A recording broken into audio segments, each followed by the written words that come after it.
Ladies and gentlemen, it is now obvious that William Ruto is terrified of Mount Kenya. And William Ruto is yet to embark on a tour of Mount Kenya since the impeachment of Rigathi Gachagua, the way he's been doing in other parts of the Republic of Kenya. What happened to William Ruto? Because in 2022, William Ruto would spend 6 days in a week in Mount Kenya. He would only spare 1 day for the rest of the country. But since the impeachment of Rigathi Gachagua, William Ruto has avoided Mount Kenya. The last time he attempted was when he attended a function in Embu, and it ended badly. In this video, I want to reveal to you guys why William Ruto fears Mount Kenya and is yet to visit the region. But before we do that, for those who are watching the channel for the first time, please take a second or two, click that subscribe button so that next time we produce a video like this, YouTube will automatically notify you. Ladies and gentlemen, the first reason why William Ruto fears Mount Kenya is because the ground is hostile after the impeachment of Rigathi Gachagua.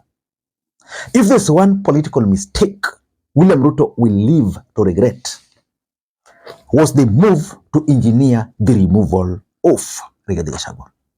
So William Ruto had assumed that removing Rigathi Gachagua was going to be easy. Of course, it was easy. And then the mountain forgetting about Rigathi Gachagua was also going to be easy. And that things were going to cool. The truth is, the mountain has refused to cool. They feel William Ruto has betrayed them. And because the ground is hostile, there is no way you can expect a president to go to a hostile ground and then heckled. Amesema atakuja hapa mlimani mwaka ujao. Alikuwa anasema ngoja kidogo kwa sababu watu wamekasirika, ati hasira iende chini. Inaenda chini ama inapanda? Sasa alikuwa amesema Januari, sasa amesema atakuja mwezi wa 3, ati hasira iterebu. Rais, wacha nikushauri, usingojee hasira iteremuke, inapanda. Kwa hivyo kama unaogopa hasira hutakuja, so wewe kuja na usikae. Si ndio? Kwa sababu hii watu ya mlima hapa na maswali wanataka kuuliza wewe. Mungu na maswali, hamuna maswali. Na kwa sababu wewe ndio rafiki yangu, nikuibie siri maswali 3 4, ujitayarishe hii wakati ya Christmas. Ujitayarishe, ukuje uambie hii watu ya mlima, rais, watu ya mlima alikupenda bure. Walikupenda tu, hawakuamini. Wakaambiwa na Uhuru Kenyatta, wewe hapana mtu mzuri, wakasema hapana, wewe ni mzuri. Kweli ama uongo? Wakatoka wakakupigia kura. Wewe ukija uambie kwa nini uliwasaliti na kuwachukia na kuwatesa. The second reason why William Ruto is avoiding the mountain is because in the mountain there is a strong feeling of betrayal. William Ruto promised the mountain heaven, but the mountain feels very strongly that William Ruto has delivered them to hell. He promised that all their problems are going to end with the removal of Uhuru Kenyatta and stopping his project, Raila Amolo Odinga. So the mountain went ahead. They voted for Ruto to stop Raila Odinga. And that, after that, William Ruto looked for Raila Odinga. As we speak, allies of Raila Odinga are in government. Raila Odinga is a co-president, in quotes, in the Republic of Kenya. Their leaders whom they elected, people like Ndindi Nyoro, are being removed from parliamentary seats. You tell people to vote for me, you tell people to vote for you, because the other guy is a very dangerous man. You win, then you bring that guy close to you. It's an act of betrayal, according to the mountain.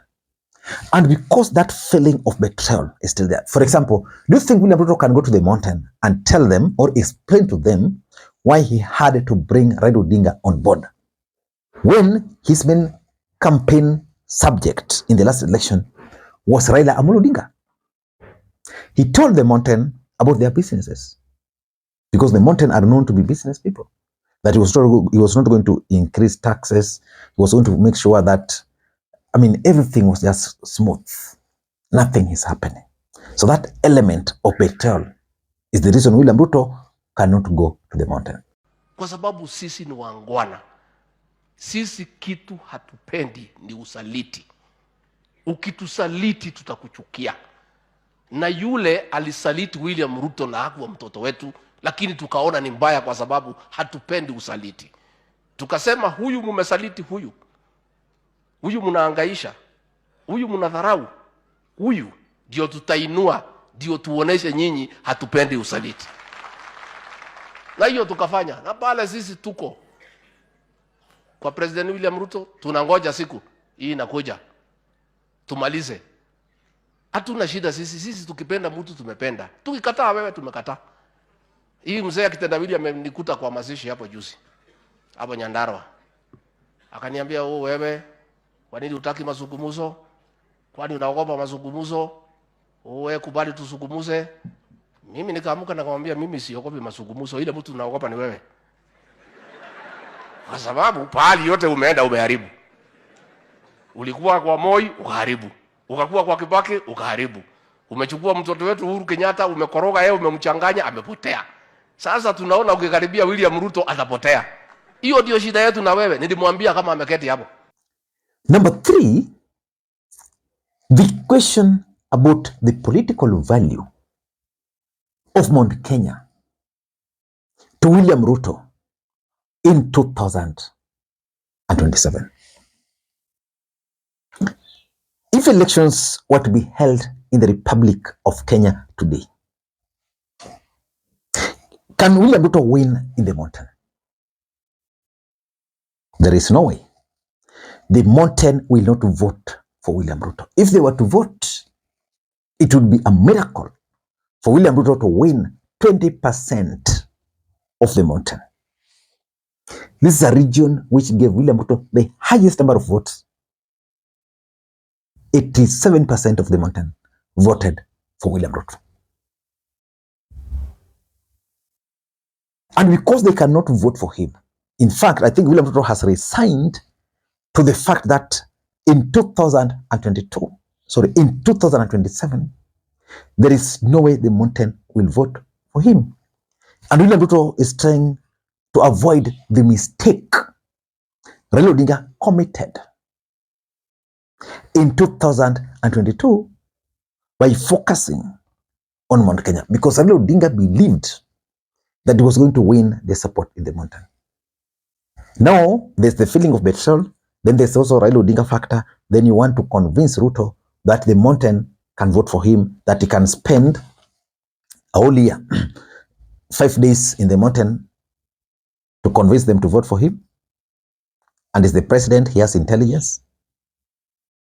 Ruto will not be going to the mountain. If he will go to the mountain, just to cover the face. But William Ruto has resigned to the fate that Mount Kenya is gone. And that's why he allowed people like Ndindi Nyoro to leave. Because if he still had hopes, he would be bringing on board people like Ndindi Nyoro to his side. So he's avoiding the mistake Raila Odinga committed by focusing on the mountain, while he knew so well that if Raila Odinga had, for example, focused on Azimio strongholds, those who voted for him from the mountain, most of them had already decided that they were going to vote for Raila. So if Raila had focused on his stronghold, for example, Kambani, coastal region, the numbers would have been up. Ruto is avoiding those kind of mistakes. He knows the mountain is gone. There's nothing he can do to convince them. So he'd rather spend his time, resources in Luo Nation, coastal region, and new areas like Northern Kenya. Makes political sense? Yes. Number 4, and this is very important. Is there anything new William Ruto can tell the people of the mountain that he never told them between 2017 to 2022? There's nothing. If there's a promise, there's no promise William Ruto has never made to the people of the mountain. So even if you are Ruto, what should you do? You are going to the mountain to tell them what? You see, for example, in Nyanza, William Ruto can come and he can promise them a road because he never promised them. He can go to coastal region and tell them something new. But for the mountain, he was there 6 times in a week for over a year, almost over 2 years. He made all of the promises. The people of the mountain now, what they expect is not to listen to Ruto. They want to see results. And that's why Rigathi Gachagua is even bold to challenge him. Mkipata rais mumkumbushe barabara za Okalau Township aliahidi bado akuja tumalizie. Barabara ya Boyman mpaka kwa Kiongo haijaanza, alisema baada lize. Barabara ya Shamata mpaka Kariamu. Barabara demu ya Pesi na Kinja ikuja ifanywe. Mambo ya hapa Ijinia, barabara ziko hapo za Maumau. Mambo ya Kirema Water Project hakuna pesa imeletwa. Mambo ya Shamata, Wanjohi na Mairoinya Market bado. Olkalau Stadium alisema within 6 months bado. Mambo ya sewage ya Olkalau bado. Hiyo sasa wewe Gitugari ndio kazi yako. Kutoka asubuhi mpaka jio wamuhea. Hiyo ndio wera wanyu. Kwa sababu watu ya Nyandarua wanalipa kodi. Na because wanalipa kodi lazima wafanywe nini? Kazi. Na hakuna mtu tutabuabudu kwa sababu si Mungu ndio kazi ifanyike. Kazi itafanyika kwa sababu tunalipa kodi. Sasa nyinyi kama mkiwa viongozi, mutetee barabara hizo. Mutetee hiyo mambo ya maji, mambo ya stima. And lastly, I think because politics is local, very few leaders, including those still with him, are willing to host him. You see, when you are very popular, like for example, if William Ruto was very popular today in the mountain, all MPs will be scrambling to host him. But the ground is hostile for those MPs. After they impeached the president, some of them have not even gone home. Those are the realities. Some of them are yet to go home.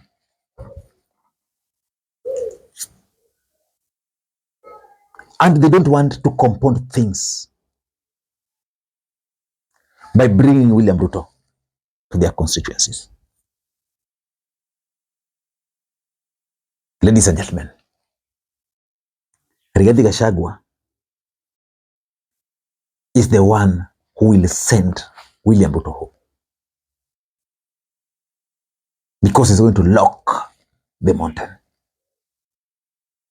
Let me ask you this question.